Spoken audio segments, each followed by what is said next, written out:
Hi, I would like to talk to you about the nature of ego. Most of people consider ego as negative, something that we have to suppress, etc., etc. We hear that all the time. But basically it is not understanding the nature of ego itself. When we are able,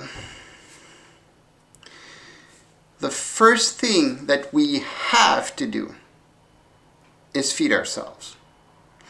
And if I feed myself, it doesn't give anything to anybody. It is only for me to survive. So, is this act not good?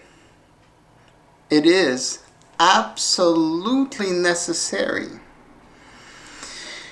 And the ego is like a manager for us to get what we need for our survival. And that is the nature of ego. And there is a confusion with ego and taking over people or trying to get other people's means. That has nothing to do with ego. It can be, because if you get the mean of somebody else, then you have means for yourself. But this is a twisted ego. This is a different thing.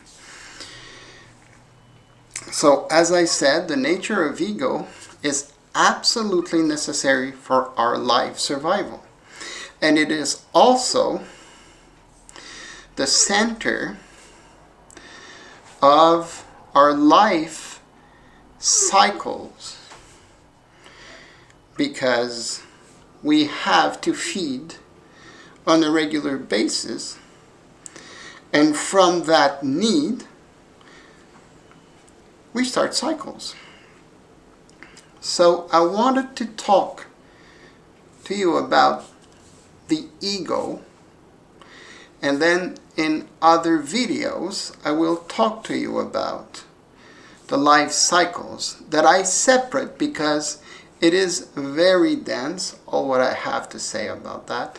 It is better bit by bit. So I thank you for listening.